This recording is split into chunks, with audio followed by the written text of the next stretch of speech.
Coming Saturday, ito na po yung due date niya, 114 days. Pero mapapansin nyo, hirap na itong ating inahin. Kung saan kaya po natin nilagyan ito ng dayami. Kasi hirap yung kanyang mga binti dahil siyempre po sa bigat ng kanyang dala-dala sa kanyang tiyan.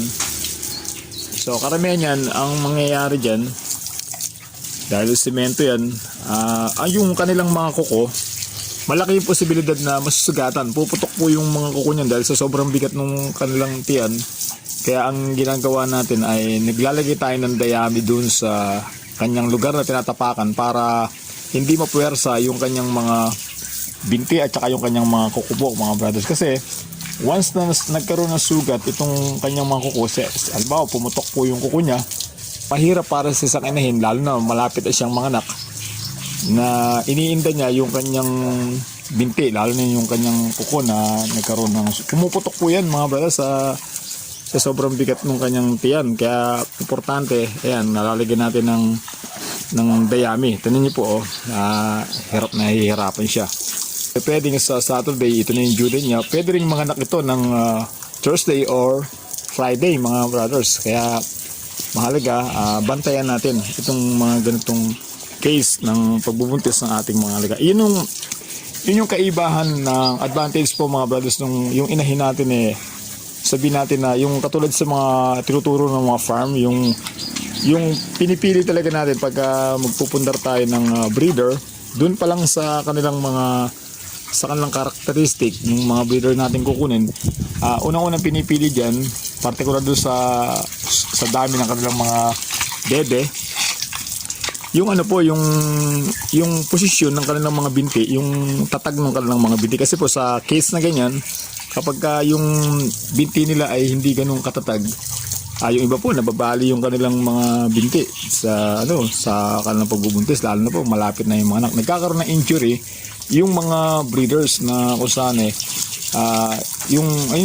unprepared para sa pagbubuntis. Kaya po mahalaga rin yung napipili natin ng mabuti yung ginagawa nating breeders. For example, ito si Siomay, maganda naman po itong inahin ito, kaso lang hindi siya kalakihang breeder katulad ng mga landrace. Medyo hirap siya, pero ang ganda naman ito sa ating inahin na to, mabait siyang nanay. Kumbaga, yung hindi siya katulad ng ibang inahin na nagwa-wild pagka nanganganak. So ito, mabait itong alaga natin ito.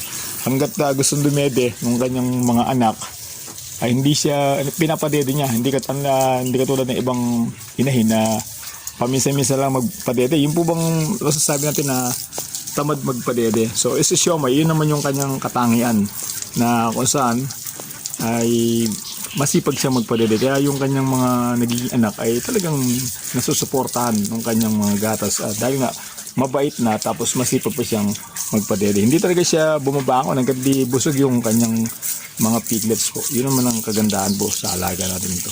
Kahit na medyo hindi siya ganun ka-standard yung kanyang sukat, meron din naman siyang katangian. Pero mas maganda sana, mas matatag para mapili natin na maganda yung ating mga leaders na hinahanap. Yung kanyang suso, at least 14, o yung kanyang mga binti, matatatag talaga.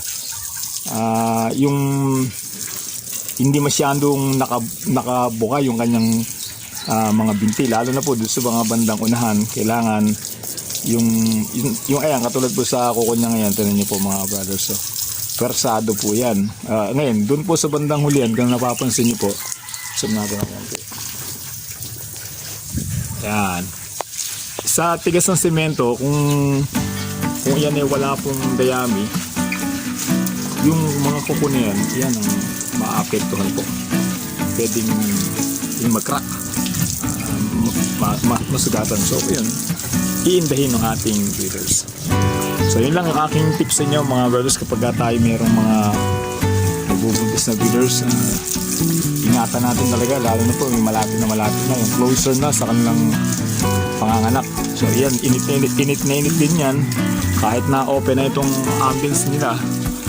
Tingnan po, open na po yung makaliwalas ng lugar, pero init pa rin yan. Alam mo na nga, summer pa ngayon. So kailangan talaga ma-maintain natin, mabantayan natin silang mabuti para hindi naman masayang yung ating pag-aalaga sa kanila, lalo na yung maintain natin talaga sila na makapanganak para magkaroon naman tayo ng pakinabang para po sa ating pag-aalaga sa kanila. So yun lang mga brothers, maraming salamat po sa inyo.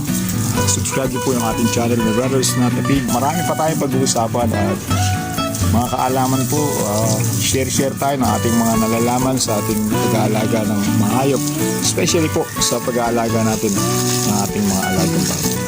Salamat po mga brothers. God bless po.